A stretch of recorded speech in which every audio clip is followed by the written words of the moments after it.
ঘরে ঢুকে দিতে পারতাম, তারা চলে যেতে পারত, কিন্তু আমরা কোনো অবস্থায় কোনো ক্ষেত্রে তাদেরকে আমরা কোনো অবস্থায় তাদের কাছে আমরা কাজ করিনি। আজও 12 নম্বর ওয়ার্ডে সিপিএম এবং বিজেপির নেতাগুলো যারা বিজেপি সিপিএম এর দালালি করছে, বিজেপি আর সিপিএম এক হয়ে গেছে।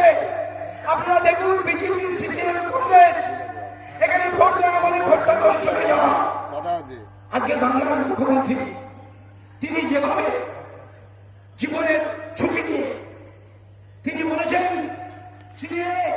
দয়া করে আমার রাধা গোবিন্দ পল্লীবাসী, আমার 12 নম্বর ওয়ার্ডের মা বোনদের ভাইদেরকে, ছাত্র যুব মহিলা মহিলাদেরকে আমি আবেদন করে যেতে চাই যে আপনারা দয়া করে সিপিএম বিজেপির দালালরা বাড়িতে বাড়িতে গিয়ে আপনাদের কাছে কিছু টাকা দিয়ে ফর্ম নিয়ে যাবে যে সিএতে সই করে দিন, দয়া করে ঝাঁটা বেটা করে দিন, বাড়ি থেকে তাড়িয়ে দিন। এই সমস্ত বিজেপি সিপিএমের দালালরা যদি এই ফর্মে আপনি সই করেন তাহলে বিদেশি নাগরিক হিসেবে চিহ্নিত হয়ে যাবেন। দয়া করে বাড়িতে যারা যাবে বিজেপি দালালরা টাকা চুরি নিয়ে যাবে, লক্ষ লক্ষ হাজার কোটি টাকা দুর্নীতির টাকা কোথায় দেবে? আপনারা টাকা দেবেন, কিন্তু বললেন যে আজকের বিধায়ক বাড়ি থেকে সিএ ফর্মে বিদেশি হিসেবে শুধু ফর্ম করলে বিজেপি হিসেবে চিহ্নিত হয়ে যাবে। আর বিজেপির বিদেশি চিহ্নিত হয়ে গেলে কি হবে?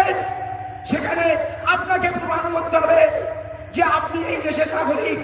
আমার বাবা তার বার্থ সার্টিফিকেট নেই, আমার মা আমাদের বার্থ সার্টিফিকেট নেই, আমাদের সার্টিফিকেট আছে আমাদের মাধ্যমিক পাস, আমাদের সার্টিফিকেট আছে 8 পাস, কারো 6 পাস।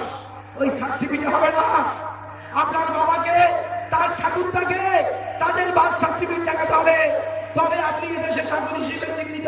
আজকের মমতা বন্দ্যোপাধ্যায়, অভিষেক বন্দ্যোপাধ্যায় বলেছে জীবন দেব রক্ত দেব, কিন্তু বাংলার একটা মানুষকে আমি কখনো বিতাড়িত হতে দেবো না। আসামে আপনারা তো দেখেছেন, শুনছেন, যাকে 19 লক্ষ বাঙালি যারা বড় স্বাধীনতার জন্য বঞ্চনার জন্য যারা আসামের ক্ষমতা নিয়ে এসেছিল বিজেপিকে, সেই হিন্দু 19 লক্ষ 19.5 লক্ষ বাঙালি যারা ডিটেনশন ক্যাম্পে কাটিয়ে হয়েছে, তারা চাকরি করেছে।